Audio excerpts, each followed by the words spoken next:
Teddy bear में sniper gun, school मस्जिदों में टेरर नेटवर्क,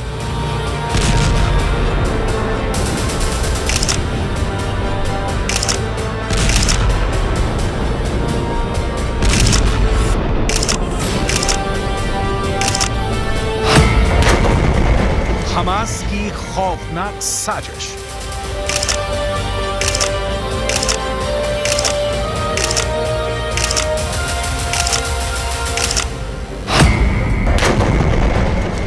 आईडीएफ के खिलाफ बड़ा प्लान।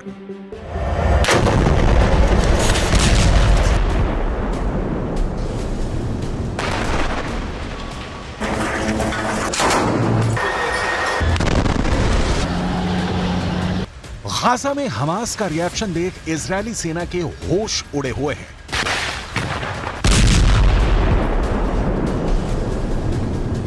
इजरायली सेना की बमबारी के बीच हमास ने गाजा में जो व्यू रचना की है, बेंजामिन नेतन्याहू के पास उसका कोई तोड़ नहीं दिख रहा।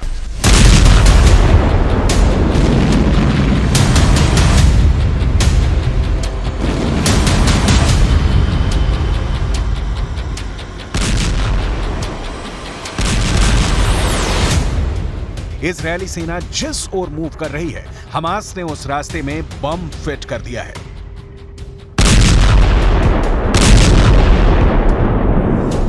यह सही है कि 19,000 फिलिस्तीनियों की मौत हुई, लेकिन इजरायली सेना की जीरो डेथ वॉर की स्ट्रेटजी के भी परखच्चे उड़ गए हैं।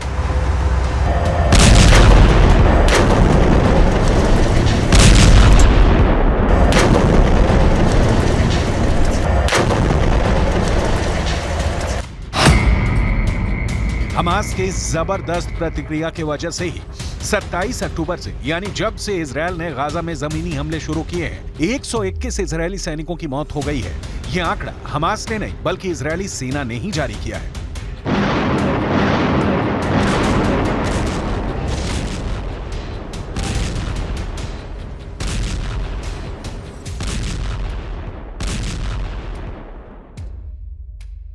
चालीस से 45 किलोमीटर लंबी और 6 से 10 किलोमीटर चौड़ी गाजा पट्टी में हमास ने ऐसी कौन सी तैयारी कर रखी है कि इजरायली सेना गाजा पर अब तक कब्जा पाने में असमर्थ रही है।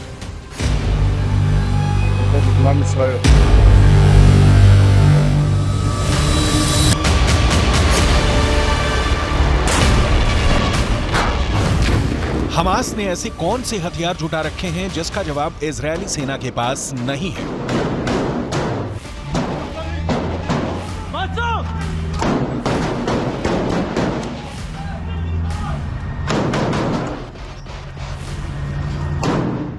हमास के लड़ाकों ने पूरे गाजा में फैली सुरंगों की रचना कैसे कर रखी है कि इजरायल की सेना उनमें घुसने से पहले ही मात खा रही है। इन सारे सवालों का जवाब डिटेल में दिखाएंगे। अभी हमास ने इजरायली सेना के खिलाफ जो चक्रव्यूह रचा है, उसे देखिए।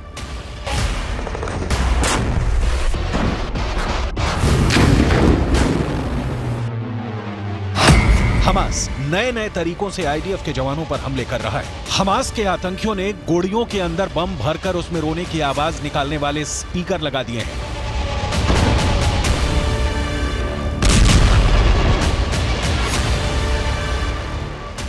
उनकी कोशिश थी कि इजरायली बंदूकों की तलाश कर रहे आईडीएफ के जवान उसे बच्चों के रोने की आवाज समझेंगे। जैसे ही उनके पास आएंगे, बम के धमाके में मारे जाएंगे।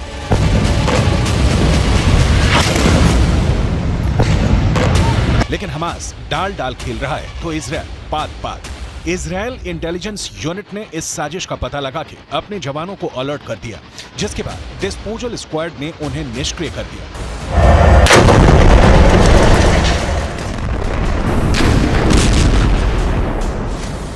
इजरायली सेना ने दावा किया है कि हमास गुड़ियों और बच्चों के बैकपैक्स को जानबूझकर एक सुरंग शॉप के पास रखा था, जो एक बड़े टनल नेटवर्क से जुड़ा हुआ था।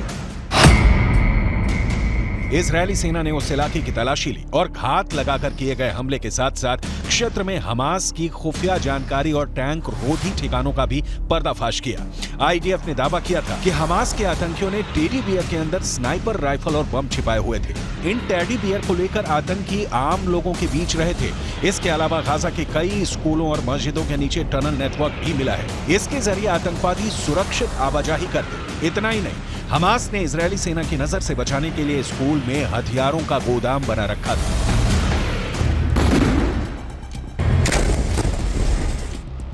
हमास के पास बिना शक इजरायल वाला वेपन पावर नहीं है, लेकिन हमास के पास हथियारों में घरेलू रॉकेट, अपग्रेडेड AK-47 और सोवियत संघ के दौर के मशीन गन के अलावा कई सस्ते, नए और चोरी किए हुए हथियार हैं। कई ऐसे एडवांस्ड हथियार भी मिले हैं जिनकी सप्लाई ईरान ने की, तो कुछ ऐसे हैं जिनका निर्माण उत्तर कोरिया में किया गया। ये जानना भी बेहद दिलचस्प है कि हमास की पसंदीदा राइफल कौन सी है। सोवियत दौर में निर्मित 7.62 मिलीमीटर कैलिबर वाली AK-47 असॉल्ट राइफल हमास का सबसे पसंदीदा हथियार है। आतंकी इसकी मदद से कई राउंड तक गोलियों की बौछार करते हैं। इसके अलावा SVD, ड्रैगुनो, क्रूज semi automatic 7.62 millimetre calibre sniper rifle का इस्तेमाल हमास 20 किलोमीटर दूर से हमला करने के लिए कर रहा है। हमास के ट्रक भारी machine gun M2 browning HMG से लैस हैं। ये पैदल सेना हल्के बख्तरबंद वाहनों और कम उड़ान वाले विमानों को आसानी से निशाना बना सकते हैं। ये समझना बहुत जरूरी है, हमास जैसे संगठनों के पास जो भी हथियार हैं वो या तो ईरान से आए हैं या हमास ने स्मगलिंग से उसे मंगाया है या सोवियत दौर के हैं। इन हथियारों से हमास इजरायल को नुकसान तो पहुंचा रहा है। 9 किलो वाला RPG-7 rocket propelled grenade launcher Hamas का फेवरेट है। ये काफी सस्ता और उपयोग में आसान है। सोवियत संघ का बना यह हथियार कंधे पर रहता है और एक ट्यूब से रॉकेट दागता है। ये रॉकेट आसानी से 200 से 700 मीटर की दूरी पर मौजूद टैंकों को आसानी से तबाह कर सकता है।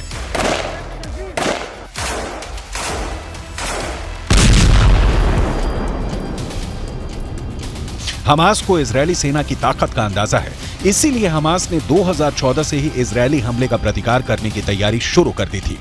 जिन सुरंगों को नष्ट करने की बात हो रही है या नष्ट की जा रही हैं, ये सुरंगें दुनिया के लिए अजूबा हैं। सोचिए जरा, 40 से 45 किलोमीटर लंबी और 6 से 10 किलोमीटर चौड़ी गाजा पट्टी में जमीन के नीचे हमास ने 500 किलोमीटर लंबी सुरंग खोद रखी है। इन सुरंगों में हमास की जान बसती है। इनके हथियार, इनके लड़ाके, इनके नेता सारे सुरंगों में शरण पाते हैं। जहां तक सुरंगों के सफाई की बात है तो इजरायल ने बहुत सी सुरंगों को मटिया मेट कर दिया है, लेकिन अभी ऐसी कई सुरंगें हैं जहां अब भी इजरायल की सेना नहीं पहुंच पाई है। इन सुरंगों को नष्ट करने के लिए अब इजरायली सेना इनके भीतर समंदर का पानी छोड़ रही है। हमास का बचना मुश्किल नहीं, नामुमकिन है। लंबे वक्त तक हमास के टिके रहने की कोई संभावना नहीं दिख रही है। ईरान, जिससे सबसे ज्यादा हथियार मिलने की हमास को उम्मीद थी, उसने साथ छोड़ दिया है, लिहाजा हमास फंस गया है। बाकी किसी भी अरब देश से उसे कोई मदद नहीं मिल रही, जबकि इजरायल को अमेरिका से सीधे हथियारों की सप्लाई हो रही है। नतीजा जमीन पर दिख रहा है।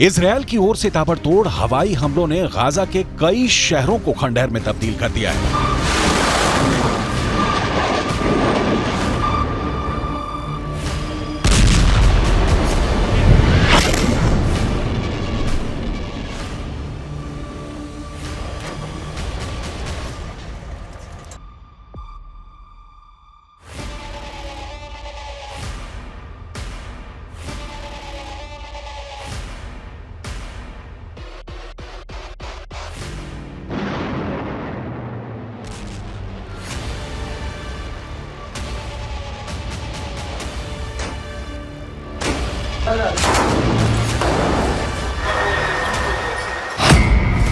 ताजा हमले में करीब 40 से ज्यादा लोगों की मौत हो गई है। सेंट्रल गाजा के एक शरणार्थी शिविर पर हुए हवाई हमलों में करीब 33 लोगों की जान चली गई है। इनमें 14 महिलाएं और 4 बच्चे शामिल थे। रफा शहर में हवाई हमलों में करीब 8 लोगों की मौत हो गई है।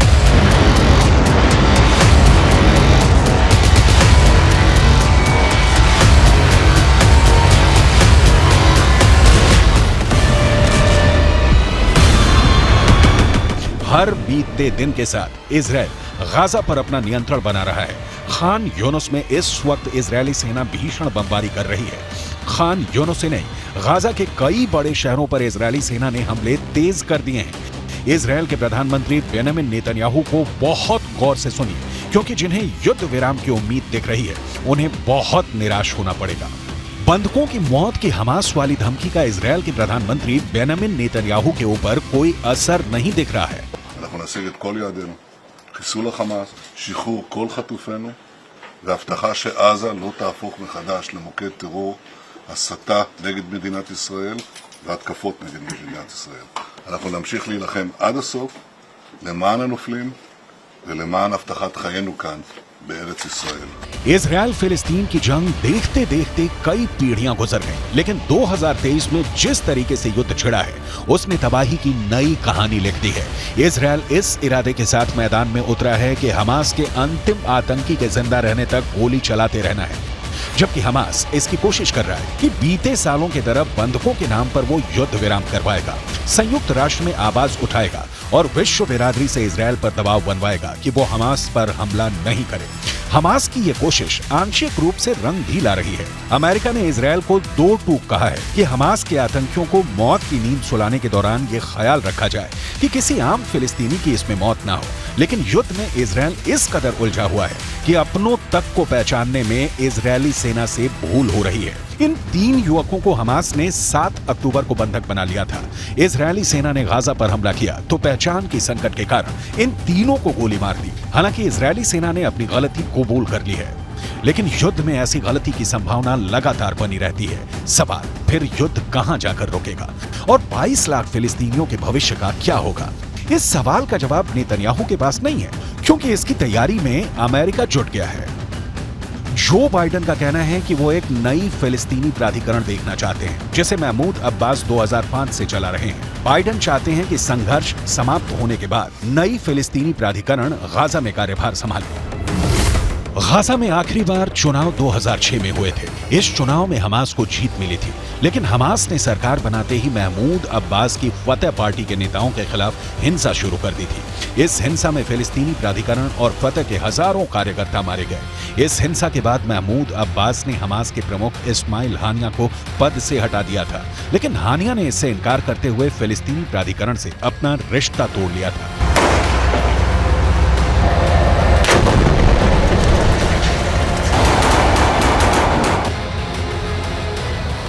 गाजा का क्या होगा?